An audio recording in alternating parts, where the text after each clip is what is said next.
Now we can kick off the discussion. We start with Francesca Morgante. Francesca is Senior Manager Europe of the Roundtable for Sustainable Palm Oil, RSPO, and her task is a difficult one, i.e. to put together all of the stakeholders, most especially the producers, distributors, and others, to help increase the use of sustainable certified palm oil in the European market. I forgot to say at the beginning that you can use simultaneous interpreting. You have a globe at the bottom on the right hand side, so you can select the language you want to listen.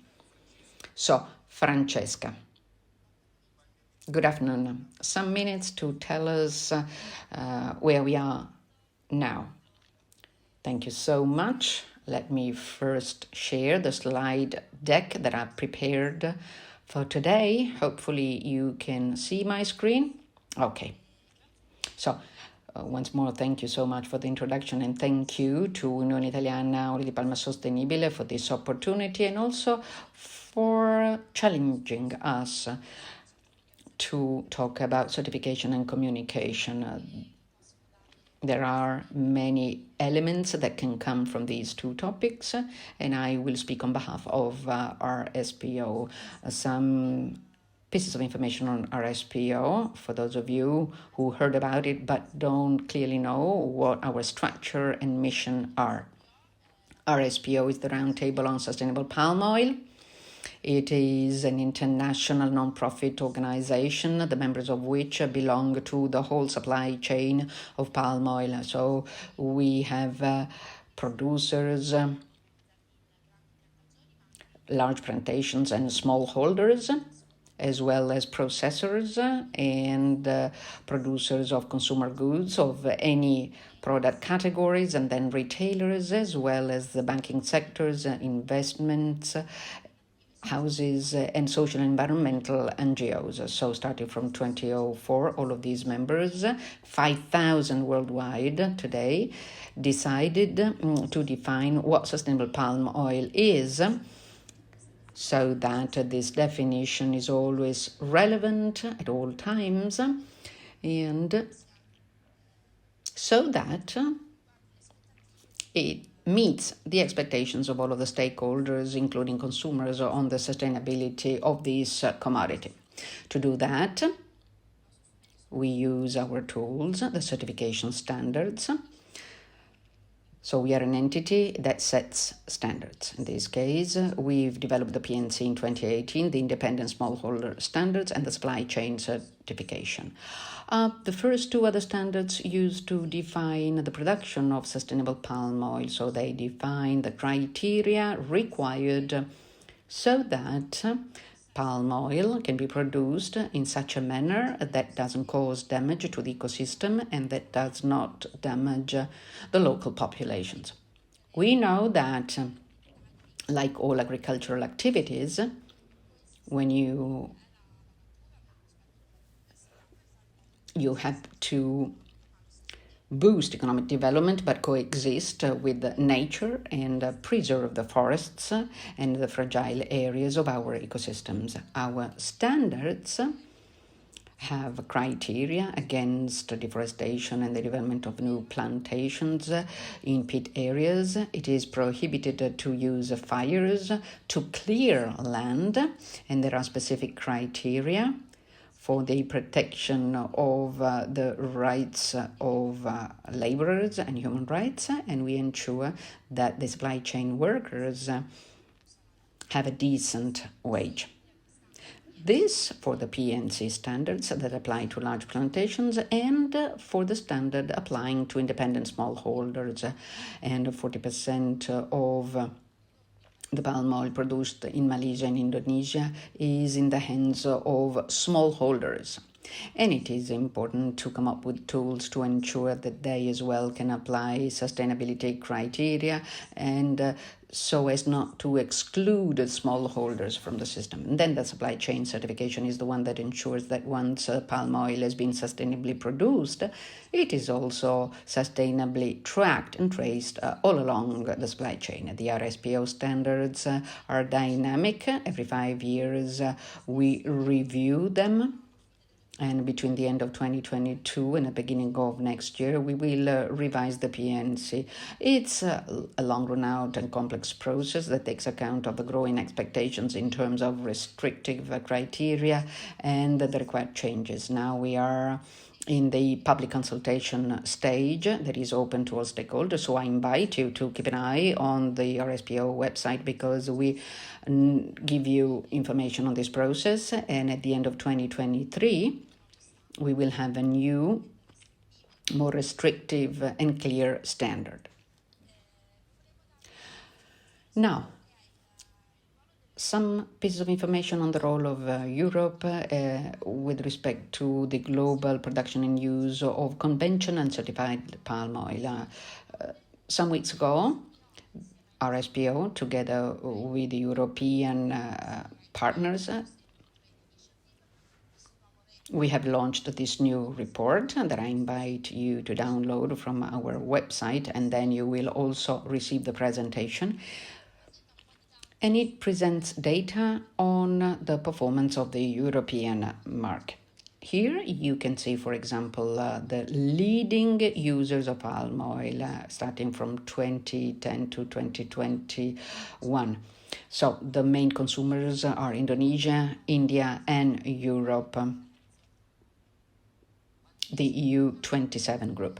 When we talk instead about sustainable certified palm oil, the previous one was on the general consumption of palm oil. Well, in this case, Europe is the leader. 45% of certified sustainable palm oil is consumed in Europe. And you can see that the other geographies consume a lot less. So Europe over the last few years has been the front runner in terms of a sustainable supply chain, asking all of its suppliers to meet certification standards like the RSPO standards. And the two leading consumers, India and Indonesia, now are almost at the end of the ranking. So when we talk about certified palm oil, it very much depends upon the geography we are talking about. Not only that, though, when we talk about palm oil, at times we almost always do so, but we have to realize that we're talking about different products. Palm oil is mainly used in the food market, and like my colleagues of Unione Italiana, 95% in Italy is certified, and European data is similar, 93%. When we talk about the oil that is extracted from squeezing hazelnut that is used for technical sectors like cleaners and cosmetics and others, well, in this case, the percentage goes down to 62%. One more interesting thing is that there is one other product of the palm oil supply chain, that is the expeller, panello in Italian. And it is the fibrous matter that remains following after squeezing the core.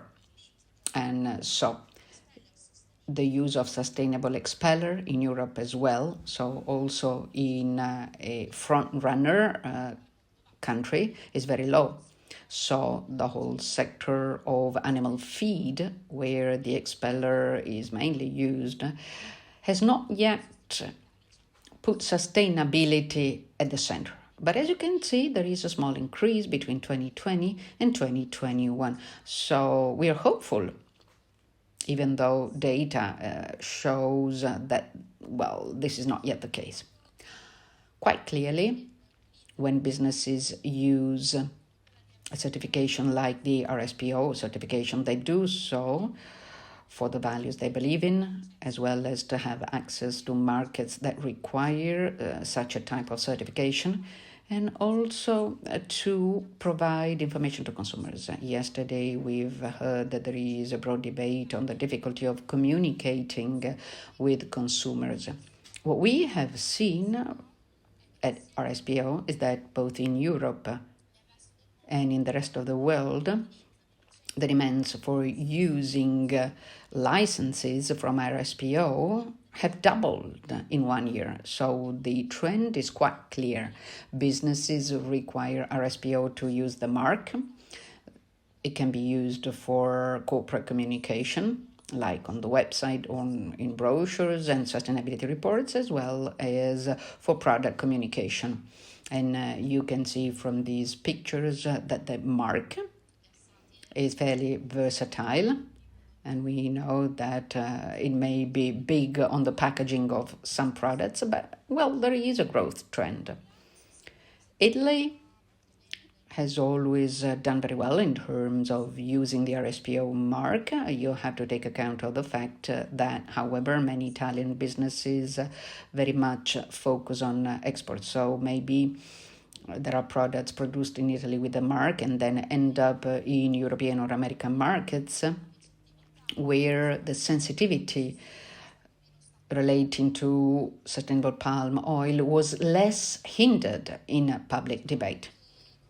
Now, some final considerations. Hopefully, I have sticked to the time allotted to me, and then we can deep dive into specific points of my presentation. But Italy today ranks 5th in the world and 3rd in Europe in terms of RSPO member businesses. There are over 230 Italian producers that are members of RSPO, so a big engagement in terms of the Italian producers and a growing use of the RSPO mark. And then we will see if this also has an impact on the perception of consumers with respect to sustainable palm oil. We are seeing a growing attention on the part of cleaners and cosmetics producers and on the part of restaurants. You have seen the data, and we are opening up to animal feed. For now, it's not yet been, a broad area in terms of sustainable expellers. However, there are challenges in Italy and other European countries, but now I'm focusing on Italy. That is to say, in terms of challenges, that there is a fairly low engagement of the retailers.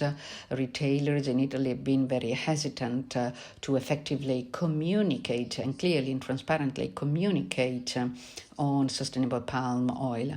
Today, luckily, we have an exception to this. So Marta Casella later on can tell you what Carrefour has done. But in general, as compared to the other European countries, Italy is lagging behind on this. The public debate has always focused on nutrition and health rather than on the environment and society.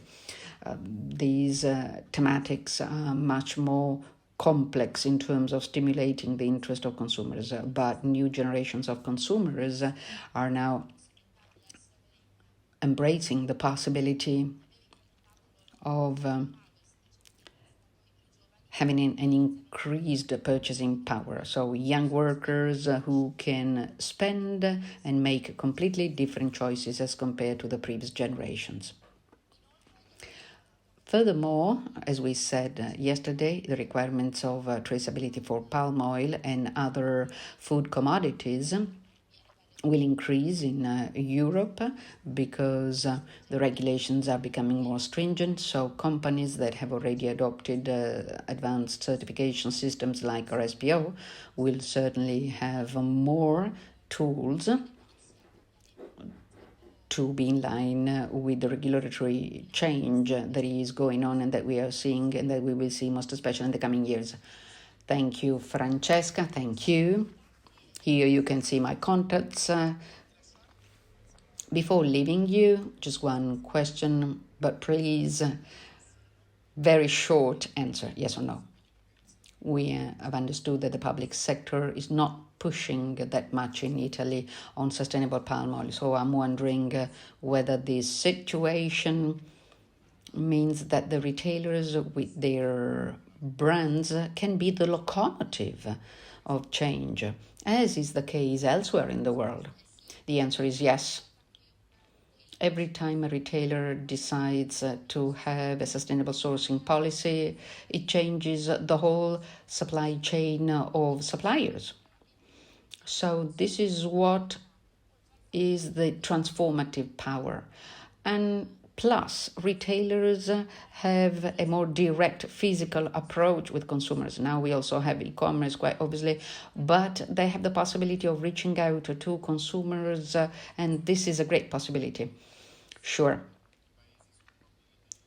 in many countries, it is the retailers who are pushing on sustainable palm oil and on sustainability in general, and they are driving the market. Thank you.